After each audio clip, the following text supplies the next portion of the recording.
Ah, ¿eran bien delgaditas? Delgaditos eran. Porque la negra cara gruesa.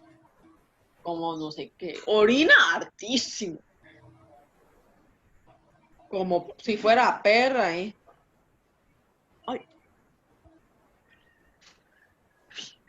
Ay, otra vez. En serio, ¿por qué me olvido siempre?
Bien, ya estamos por acá.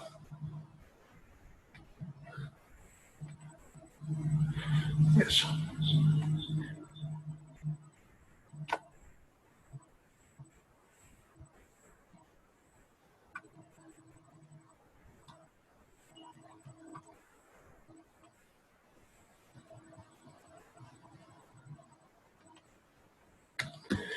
Bien, entonces,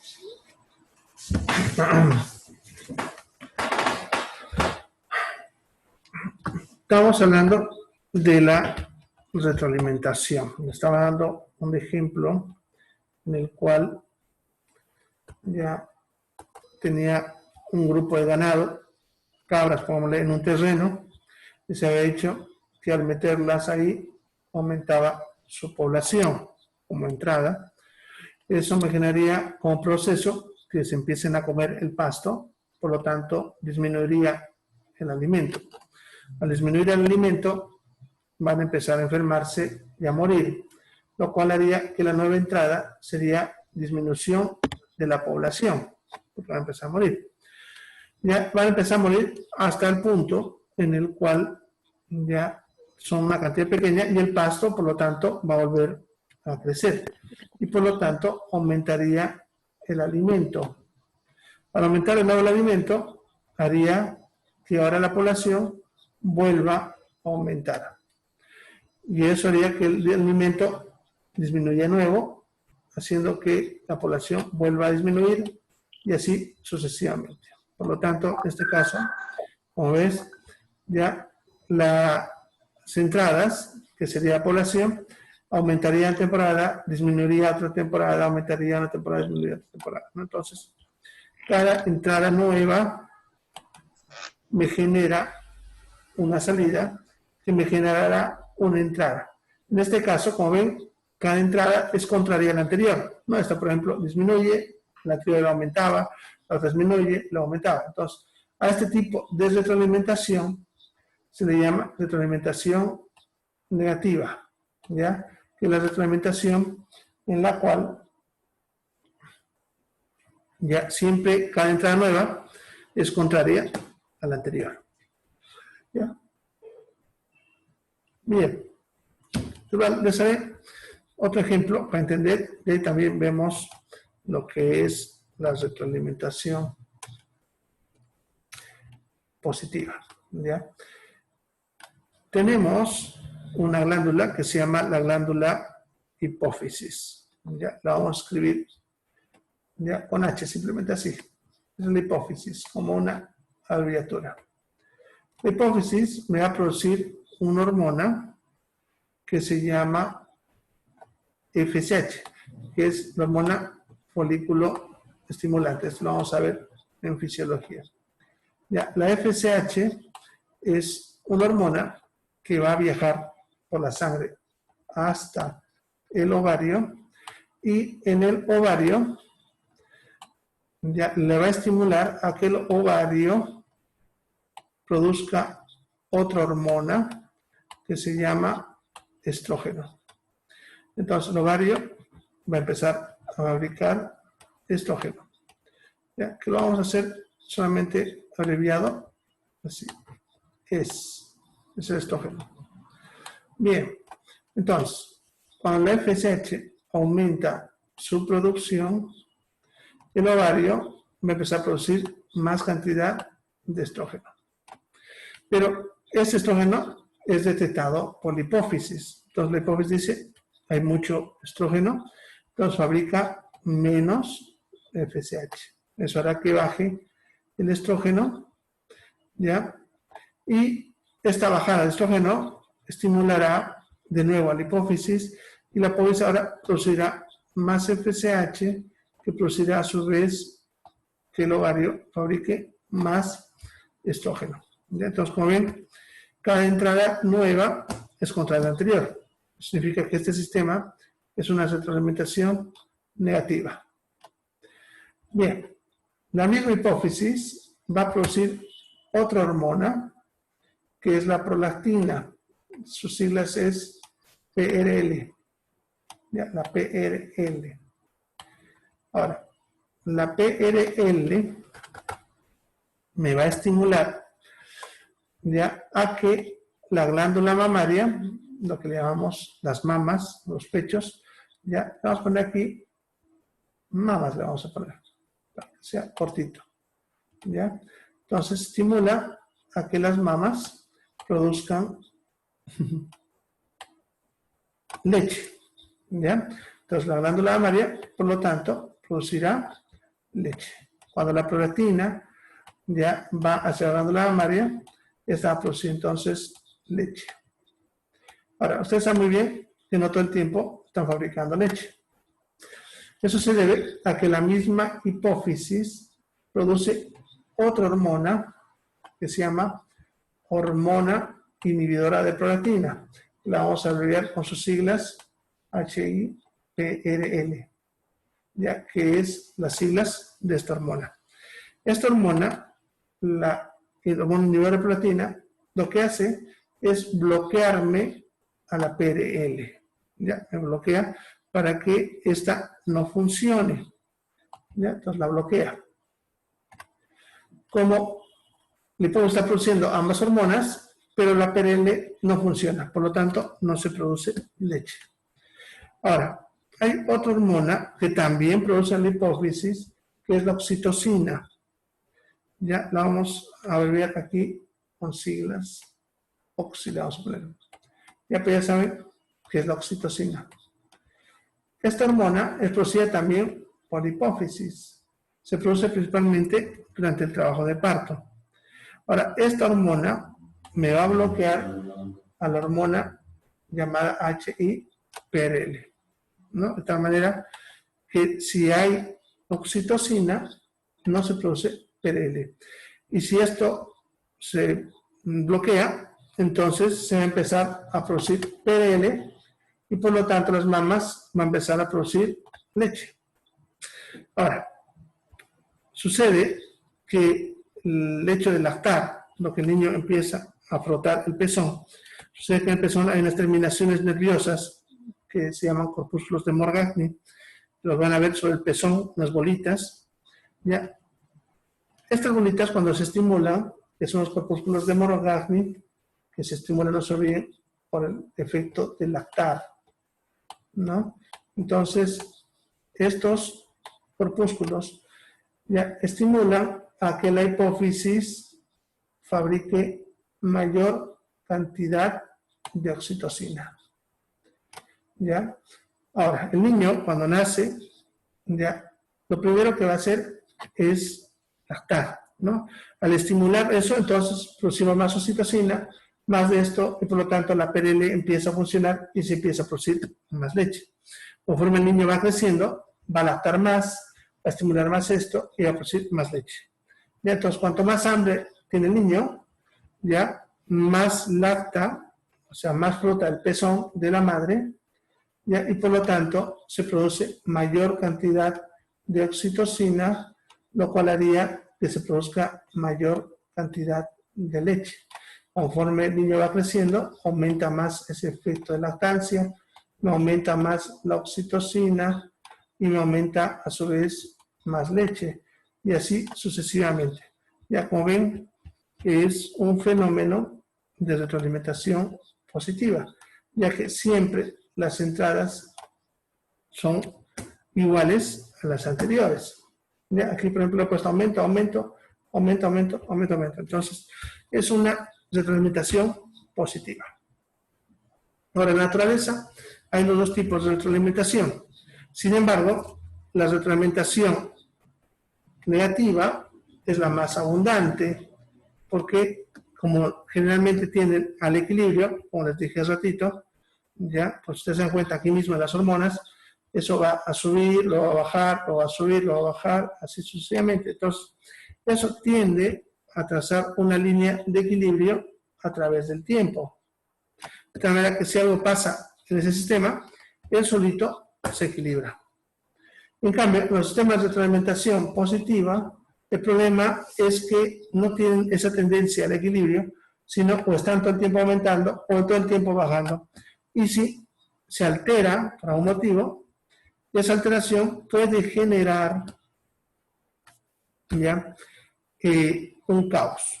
¿Ya? Por ejemplo, en el caso que les decía de la lactancia, si el niño deja de lactar de golpe, de un momento a otro, la madre seguiría produciendo leche y eso haría que la leche dentro de la mama empiece a aumentar de presión, aplastaría las arterias, y eso haría que haya mala circulación dentro de la mama, terminaría afectando la piel, produciendo necrosis de la piel y luego ataque de bacterias. Antiguamente, bueno, todavía le seguimos llamando a eso mastitis puerperal, ¿ya? El problema de esto es que antes mataba, ¿ya? Porque una madre, por ejemplo, que su hijo se le muera y no consigue darle de lactar, tenía que buscar a qué niño darle de lactar, porque si no, se le infectaba su pezón y podía perder el pezón o incluso morir por sepsis. Ya, actualmente ya no pasa eso porque ahora lo bloqueamos con hormonas y ya deja de producir leche, ¿no? Pero para que vean como un sistema de retroalimentación negativo, pero positivo, puede generar un caos. Y por eso hay pocos sistemas de retroalimentación de este tipo. ¿Ya? Bien, ¿alguna pregunta está acá?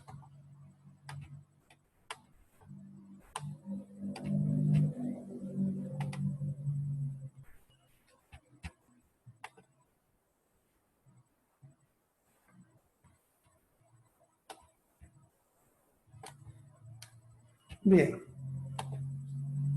Ahora, en la naturaleza hay unos espacios llamados ciclos biogeoquímicos. Los espacios biogeoquímicos son un conjunto de compartimentos donde se almacenan las moléculas de los elementos que conocen que hay en la naturaleza, ¿no? Los elementos químicos, ¿se acuerdan? Tabla periódica eran 100 y tanto, creo que eran 114. ¿Ya? Entonces, estos elementos se van a mover a través de compartimentos. Y aquí en la pizarra le he puesto los 4 compartimentos mayores, lo que se les llama las esferas, pero puede haber mucho más. ¿Ya? Aquí tenemos, por ejemplo, a la atmósfera, que sería todo lo que es el aire del planeta. Luego tenemos la hidrosfera, que se referiría al agua del planeta, todo lo que sea agua en todas formas, lagos, lagunas, etc. Luego estaría lo que es la litosfera, que se refería al suelo, la tierra, el mineral, ¿ya? Y por último, a la biosfera, que se refiere a todo lo que es vivo. Hay una quinta que no le he puesto ahí, pero porque recién se está empezando a usar, que es la tecnosfera, que se refiere a toda la tecnología que ha creado el ser humano. Bien. Entonces, los elementos se pueden mover de uno a otro de estos compartimentos. ¿Ya? A ver. Entonces, por ejemplo, el dióxido de carbono se encuentra principalmente, el carbono, perdón, se encuentra principalmente en el aire en forma de dióxido de carbono. Cuando una planta hace la fotosíntesis, absorbe carbono. Por lo tanto, ese carbono que estaba en la atmósfera pasa a la biosfera. Ese ser vivo, cuando respira, hace un proceso y libera de nuevo el dióxido de carbono otra vez a la atmósfera. ¿Ya? En el aire, ese dióxido de carbono se combina con el agua y forma dióxido de carbono, y el dióxido de carbono cae en la lluvia, a los suelos o al agua. ¿Ya? Ahí, como es una molécula muy inestable, dura muy poco y se vuelve a ir a la atmósfera, si está en el suelo. Si está en el agua, las algas, que son seres vivos, absorberían, por lo tanto, entraría a la biosfera. ¿Ya? Y de ahí, cuando ellos respiran, lo vuelven a botar a la hidrosfera. En este caso estoy hablando de animales acuáticos o pescados acuáticos. ¿Ya? Y del agua, como es un elemento que fácilmente se vuelve gas, entonces se vuelve otra vez a la atmósfera. ¿Ya? Ahora, un cuerpo, cuando muere, ¿ya? Se sedimenta. O sea, los restos de los cuerpos que mueren se van sedimentando al fondo de un lago o del mar. Ahí, con el pasar de miles de años, esto va a quedar debajo del suelo y eso va a hacer que estos restos de animales muertos se conviertan en petróleo. O también, si ocurrió de golpe que una montaña se cayó sobre la montaña de tronco, se convierte en carbón mineral. En otras palabras, a partir de esa biosfera pasó a la litosfera, el carbón, ya, en forma de carbón mineral o de petróleo, ¿no? Como ven, les he mostrado cómo se va moviendo entre estos ciclos, ¿ya? Entonces, así lo mismo podemos aplicar para cualquier otro elemento de la naturaleza, lo que es el agua, el nitrógeno, etcétera, ¿ya? A eso se llama los ciclos biogeoquímicos y es importante comprenderlos. Por ejemplo, en el caso del agua, ustedes cuando les llueve, como por ejemplo lo que les llovió el fuerte estos días, el día de ayer, anteayer, ¿de dónde viene esa agua? Y no me digan del cielo, porque es obvio que viene del cielo, sino de dónde viene. Sucede, fíjense que el agua que a nosotros nos llueve es el agua que se levanta por evaporación del Atlántico Sur, que es el que quedaría entre lo que es el Polo Sur, y la Argentina. En esa zona, el agua del mar se evapora, forma nubes y de ahí llega hasta nosotros. Y eso es lo que nos llueve. Por eso voy a escuchar hablar que si llueve en Argentina, luego llueve en Tarija, luego llueve acá, luego en Beni, ¿no? Porque viene de esa zona. Por lo tanto, si hace mucha calor en el mar de esta zona, va a generar mucha agua y por lo tanto a nosotros nos va a llover mucho.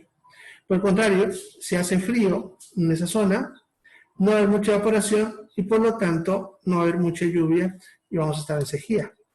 Bueno, por lo que es Santa Cruz, van a ver que hay temporadas que están tantas lluvias que se inundan, hay temporadas que se seca y eso se debe a la temperatura del agua de esa zona. Por eso es importante conocer de dónde vienen estos elementos. Hace unos años hubo un accidente en la planta nuclear de Japón, en la planta de Fukushima. Ya rápidamente, cuando el reactor se rompió, hicieron algo así como una pared de cemento por debajo del suelo para que no filtre lo radioactivo. Creyeron que lo habían contenido a tiempo, sin embargo, unas 2 semanas después se detectó radiación en Canadá. ¿Cómo llegó la radiación hasta Canadá? Porque esa radiación se filtró al subsuelo, contaminó el agua del subsuelo, esta agua se movió hasta el mar y la zona alrededor de Japón, el agua que se evapora de ahí, es la que termina lloviendo en Canadá, ¿no? Entonces, de esa manera se movió. Por lo tanto, estos cambios nos afectan, ¿ya? Cuando hay aumentos de temperatura, por ejemplo, hace unos 4 años atrás hubo una epidemia de dengue. ¿A qué se debe eso? A que aumentó la temperatura en esta zona que les decía y hubo más lluvias durante esa temporada por acá, favoreciendo el desarrollo de los mosquitos. Bien, entonces es importante conocer los ciclos biogeoquímicos. Y eso sí, está en su tarea. No voy a aprovechar más porque eso ya sería hacerle su tarea. Bien, ya lo van a ver más ratito, se va a publicar la tarea, ya está ahí listo. Bueno, lo siguiente que vamos a ver hoy son la variedad de seres vivos, ¿ya? Lo que se le conoce como biodiversidad. ¿Ya? La biodiversidad o la variedad de seres vivos está determinada por 4 formas de variedades, ¿ya? La primera variedad es la variedad o diversidad genética. ¿Ya? La diversidad genética se refiere a la variedad de genes que hay dentro de una especie determinada, ¿ya? Eso se llama diversidad genética.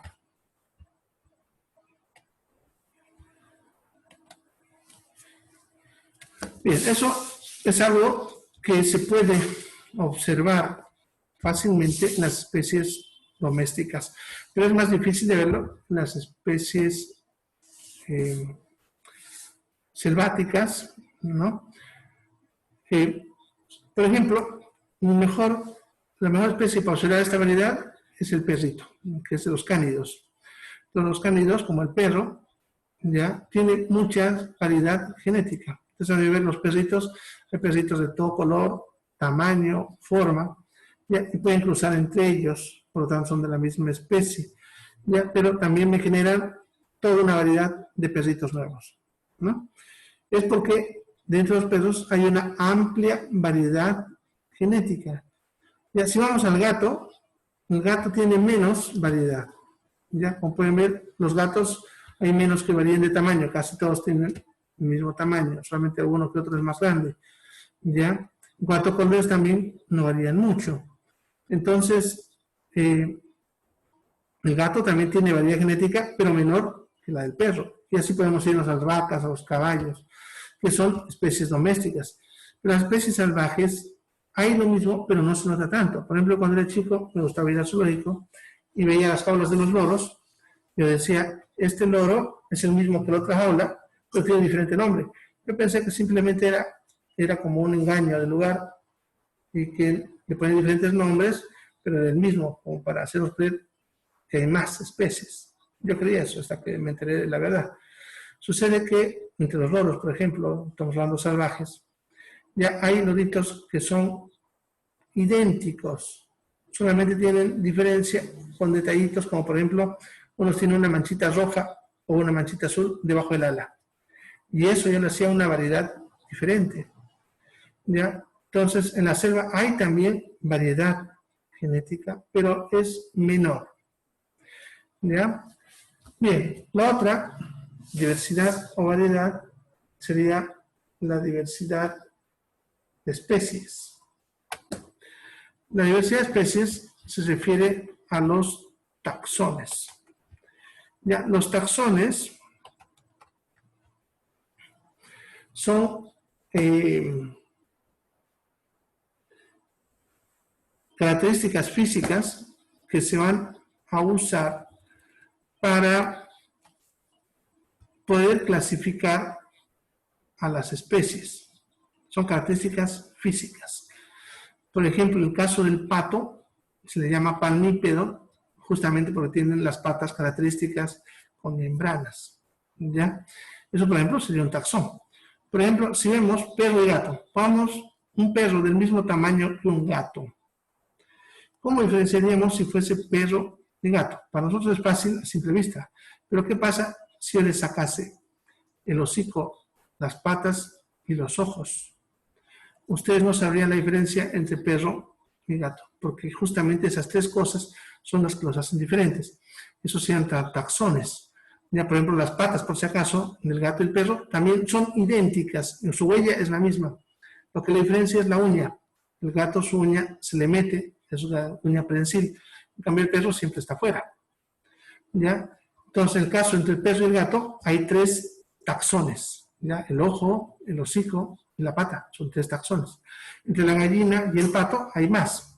No solamente es el pico, la cresta, las patas, la forma de la cola, el tipo de pluma. Entonces tenemos más taxones ahí. ¿Ya? Los biólogos, cuando ingresan a un área y quieren determinar cuántas especies hay, empiezan a capturar animales y plantitas y buscan los taxones para poder identificar las especies y según eso tratar de calcular qué variedad de especies hay en esa región. ¿Ya? Entonces los taxones son los que me van a servir para determinar la diversidad de especies. Luego tengo lo que es la diversidad de ecosistemas, que esa es un poquito más difícil, ¿ya?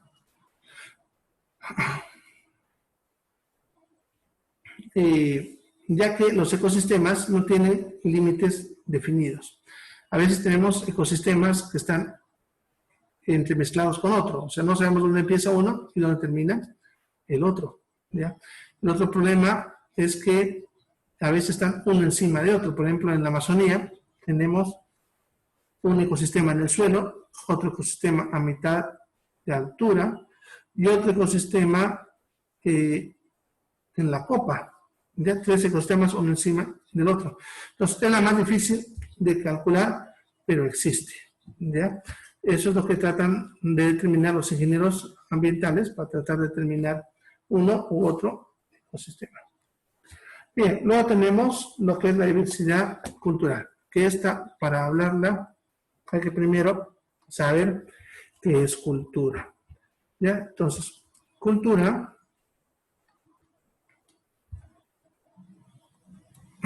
¿ya? La cultura es la acumulación de conocimiento que es útil para que un ser humano pueda sobrevivir en un ambiente determinado. ¿Ya? Entonces,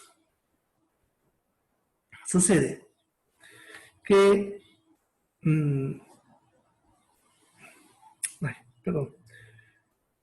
todo lo que ustedes conocen como conocimiento desde tiempos inmemoriales sirve para sobrevivir. Por eso se le conoce como cultura. ¿Ya? Incluso lo que están ahorita haciendo ustedes, están estudiando, ¿ya?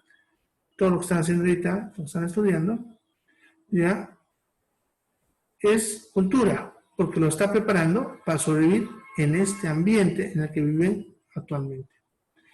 Y incluso lo que ha pasado estos días con lo del COVID, el usar el barbijo, guantes y todo, se convierte también en cultura, porque se dan cuenta es conocimiento para que podamos sobrevivir. En sí, el ser humano va acumulando conocimiento hace muchos miles de años, y ese conocimiento le ha servido para que pueda sobrevivir en diferentes ambientes. A eso se le llama cultura, ¿ya? Esta se va a expresar en diferentes formas, como comida, bailes, ropa de vestir, ¿ya? Formas de cultivo, ¿ya? Etcétera, etcétera, etcétera. ¿Ya? Tal vez lo mejor para hablar sobre variedad cultural es la comida.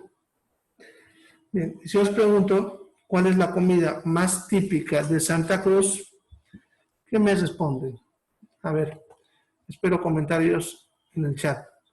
¿Cuál es la comida más típica de Santa Cruz? El que no responde va a creer que no es cruceño. Bien, ¿cuál es la comida más típica?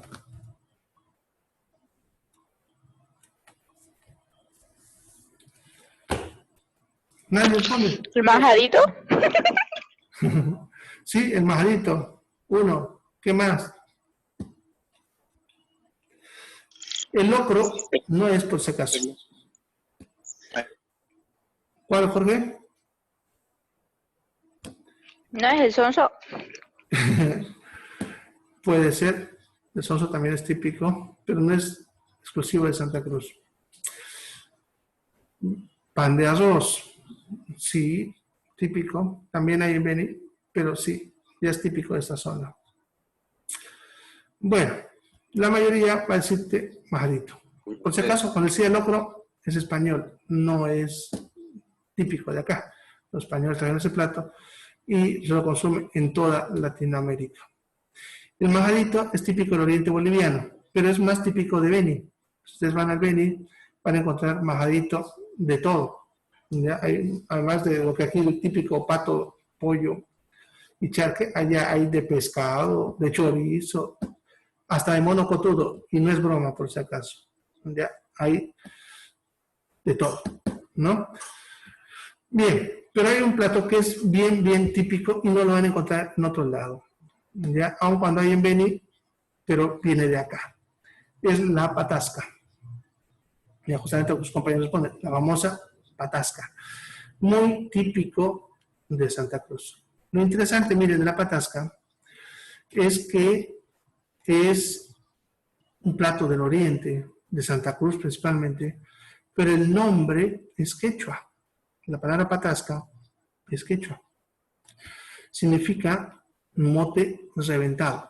Si ustedes van a La Paz o a Oruro y piden patasca, les van a vender el mote duro, ya sin cocer crudo, pero seco. Es el mote que se usa para la patasca, ese mote que revienta. Da el nombre de mote reventado, que significa patasca. Y ahora, ¿pero por qué estos platos son típicos? ¿Por qué el sonso es típico de acá? ¿Por qué el majadito, la patasca, el famoso locro carretero, que ese sí es típico de acá, ¿no? Que le da una diferencia, el locro carretero. Ya, sucede que todos los platos que son típicos de esta zona están en base a ingredientes que no se pudren fácilmente. Porque antes, para llegar a estas regiones, tenía que traer alimento que no se pudra, porque si no, no podía llegar. Ustedes saben que en el oriente, aquí por la calor y la humedad, rápidamente todo se pudre, todo se pudre rápido, ¿ya? Y por lo tanto los ingredientes tienen que ver con eso, ¿ya? El arroz se puede trasladar crudo, entonces por eso el plátano es una fruta que dura bastante, por eso está involucrado el plátano, la yuca también, el queso, que también no se va a podrir, se va a poder trasladar, el charque, ¿no? ¿Y por qué la patasca es el más típico tal vez? ¿Ya? Sucede que el chancho de monte es una especie que hay bastante acá en Santa Cruz. Y antes cuando se entraba, no podías trasladar carne de vaca porque se podría. Entonces tenías que ir de lo que cazabas en el monte. Y los dos animales que más se podía cazar, y que todavía se puede, claro que ahora ya está más prohibido en algunos lugares, son justamente el chancho y el pato. Hay bastante en nuestro medio. ¿Ya? Entonces el chancho, cuando se lo cazaba, se lo mataba, su carne se lo charqueaba, para eso siempre, todo explorador siempre sabe que tiene que llevar sal, lo charqueaba, y la cabeza le hacía la famosa patasca. Y aquí viene la explicación de por qué la patasca no tiene sal. Porque no sé, alguna vez se han preguntado eso. Yo me he tenido que preguntar, porque como yo soy de La Paz, pero vivo aquí desde que soy niño, pero mi familia viene y siempre me preguntan de por qué la patasca no tiene sal. Hasta el punto de ser tedioso y tuve que averiguar qué. ¿No? Porque a mí me encanta, por si acaso, la patasca, ¿no?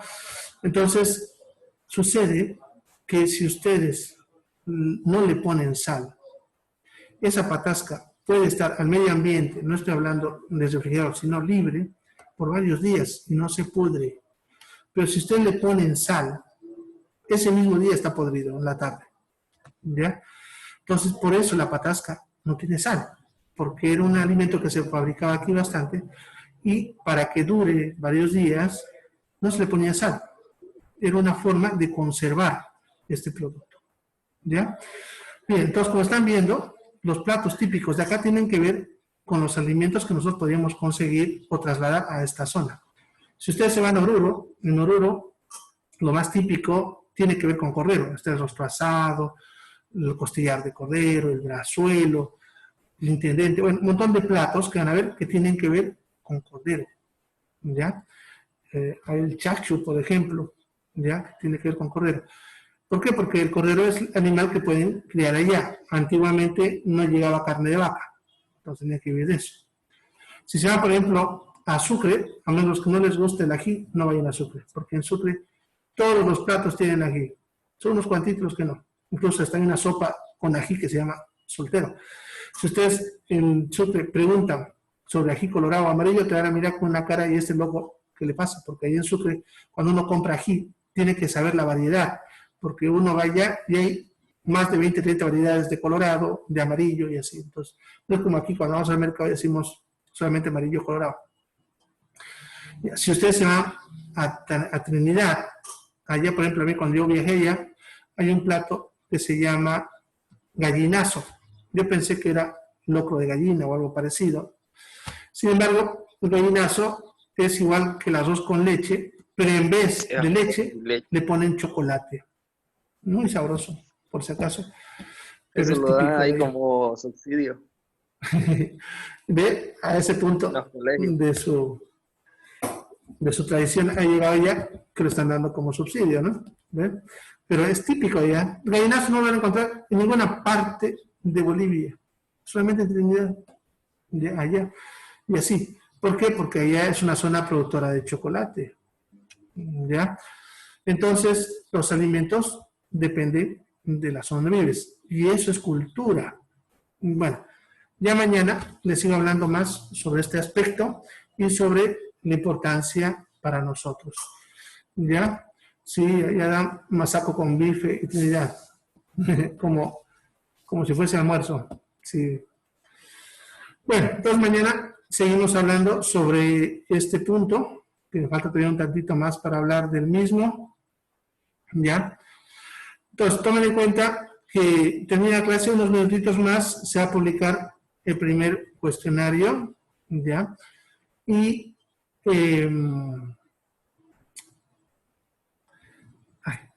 me fue la cabeza. Y la tarea, ¿ya? Entonces, ya para que la vayan mirando y ya vayan elaborándola, ¿ya? No se olviden que los enlaces siempre se publican en el mismo lugar, ¿ya? Entonces, ahí donde entra el día, ahí mismo está para mañana y todo, ¿ya? Son los mismos enlaces, solamente le cambia el nombre, así que pueden usar el mismo enlace, no hay ningún problema. Van a entrar a la primera o la segunda clase, ¿ya? No se olviden que tienen que hacer 2 cuestionarios, ¿ya? Así que aprovechen que este ya va a estar fácil. Bueno, ¿alguna pregunta antes de terminar? Tengo todavía 1 minuto y medio. ¿Una pregunta?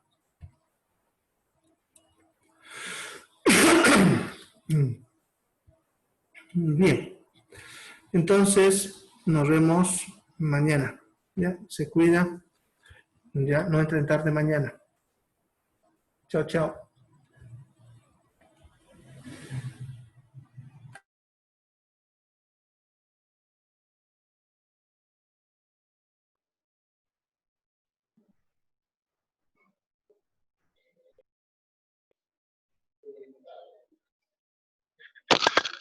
Carmen.